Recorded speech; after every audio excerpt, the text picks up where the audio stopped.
Burden Fever kicks off our Chicago Bears Now mailbag. My name is Harrison Graham. He asks, with the Bears losing Shemar Turner for at least a month, should we sign Christian Wilkins? Well, a lot going on with Wilkins. Not sure how much you guys have been following the news, but he was cut by the Raiders late last week, or early last weekend, late last week. Here are some bullet points as we're filming this mailbag live on Monday. There could certainly be new info by the time you're watching this.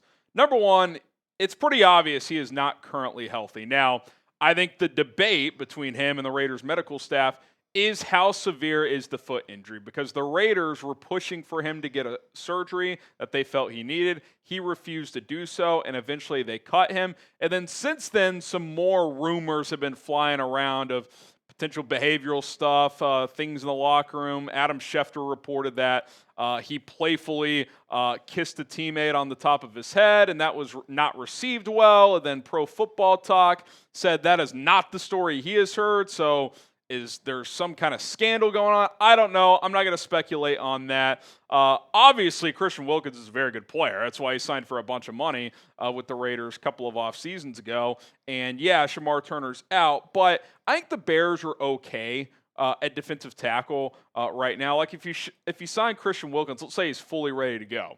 What is like your rotation flow? Are you going Wilkins and Dexter, then Jarrett, your number 3, Billings your 4? Like you're almost like, you never want to say you can have too many defensive linemen because you certainly can't. But to me, I'd rather try to get an edge. Like that's a bigger need. I just don't. I think with all the angles, all the things going on, and just given the fact that the Bears are pretty deep at defensive tackle, what would the money be? I don't even know. And most importantly, I just don't think he's healthy. Like if the Raiders medical staff thought he needed a surgery, even let's say he doesn't, he's going to be ready for week 1. That seems unlikely. So I would be pretty surprised if the Bears signed Christian Wilkins, to be frank. But I certainly understand the fan appeal because he's a talented player when he is healthy and on the field. Should the Bears sign Christian Wilkins? What do you guys think? Type S for sign or P for pass. This would almost feel more like a next offseason, like let's say he just takes this year off, has the surgery, clears up, and you can kind of buy low on a guy who's been hurt the last 2 years. I could see that. Right now, though, I think I'm passing on Christian Wilkins.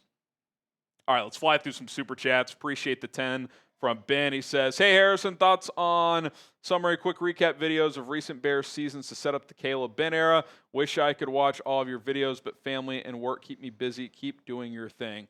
Well, in some ways, my crash out videos and my best moments video that I put out kind of summarized the last few years a little bit, but don't hate that idea. Maybe we could do that between like the end of camp and preseason before week 1, because people forget there's like a 2-week gap there.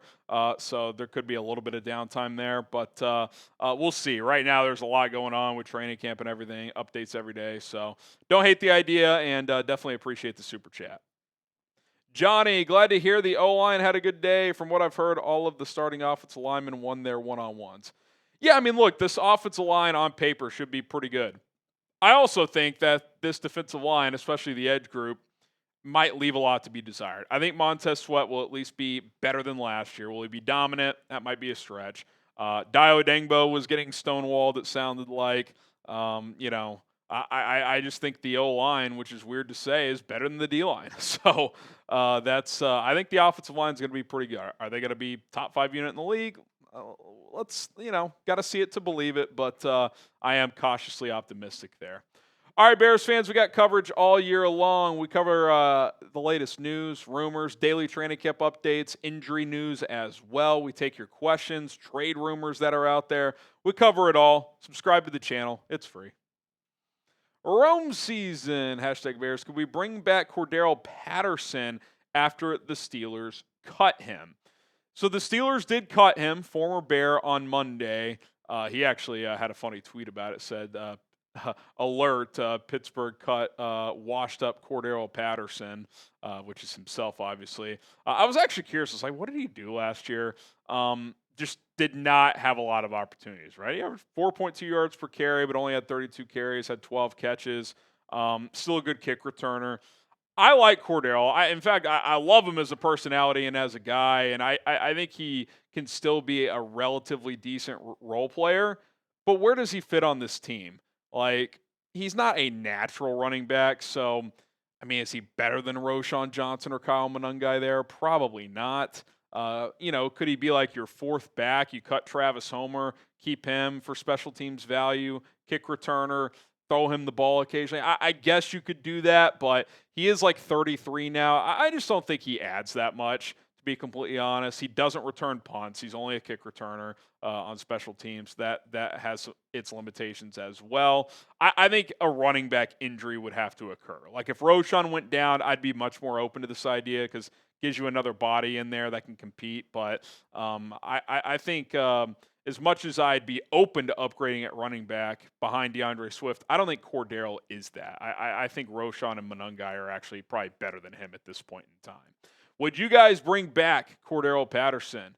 Certainly likable guy. Type Y for yes or type N for no. I'm probably going to pass here, but let me know what you guys think. Benjamin, would a 10-7 record with Caleb taking a step forward but no playoff berth still be a success this year? I would say so. I mean, if you win 10 games and just the NFC's loaded and you get squeezed out and Caleb plays better, takes a step forward, you feel good about him heading into 2026. I mean, am I supposed to bitch if they win 10 games, Caleb plays well, and they miss the playoffs? I mean, it would suck, don't get me wrong, but I wouldn't have any, like, overarching complaints. Like, I'd feel pretty good about the direction. And, look, we saw that last year. Producer Cullen's Seahawks won 10 games and missed the playoffs. So the NFC's deep now. So certainly could happen, certainly possible. But if this improves and they double their win total, miss the playoffs, I mean, sometimes that's the way the cookie crumbles. Super chat from Noah, appreciate the 10. He says, "Sup, Harrison, the season is around the corner. Can't freaking wait. By the way, your crash out videos were hilarious. Gonna need more of those." It'd be great if we had no more of those. Don't get me wrong. It's, it creates for some virality, and that's certainly not a bad thing for someone in my profession. But I'd much rather have some, like, positive crash outs, if you will. Some walk-off field goals against the Packers in games that mean a little bit more than the one did last year. So, but knowing this team, knowing this franchise, I'm sure there will be plenty more to come in the years ahead, and we'll certainly provide those for you guys. All right, predict the Bears' record this year. Our friend a minute ago said 10-7 would be good. I agree. That would certainly be nice. Let us know what your predictions are. Am I way too early? I did 10 or 11 wins. I might do it one more time before the season starts, so stay tuned for that. Soldier Bear 85, anything on Tyler Scott, and are there underwhelming players so far through all of training and practices? I think, like, it's easier to kind of see who's doing well than who's doing poorly early on in camp, because what's all the tweets? What's all the reporting? Well, the reporting is like the stuff that stands out, right? There's not a lot of reporting of, like, haven't seen Tyler Scott today, but I will say this, I haven't heard his name much, so, like, that would lean me to think that probably is more on the negative side of things.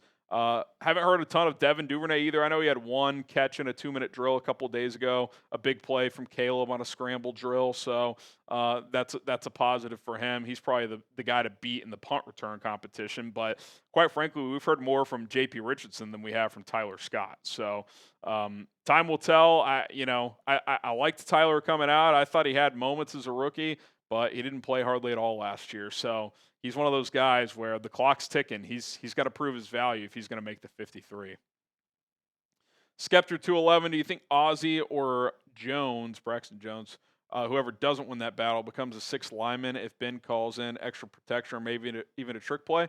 Yeah, certainly possible. I mean, they did that a lot with, who's the guy in Detroit? Dan Skipper. They used him a lot as a sixth lineman in jumbo packages. A couple different trick plays. Remember the infamous Lions-Cowboys game a couple years ago where there was a issue where Dan Skipper didn't report when he went on the field or something like that, the Doug Kramer thing last year. So, yeah, I do think that one of those extra tackles, Kron Amagaji, could be utilized in jumbo packages as well as an extra body. So, yeah, I would imagine that there are certain situations who the odd man out in that left tackle competition still finds a way to get on the field some. Alex Amerling with the super chat. He says, I like that Ben was using DJ as a running back today. Yeah, I want to see DJ Moore line up out of the backfield every once in a while. A couple plays a game, run some angle routes with him, kind of that Texas route out of the backfield. We've all played Madden where it's kind of one of these, pretty unstoppable in the video game. I mean, DJ Moore matched up on a linebacker or a safety on a Texas route. I would love that. Luther Burden too, to be frank. I'd love to see that. So yeah, I'd like to move those guys around. I mean, DJ lined up in the backfield some last year even, so I would expect that they do that on occasion.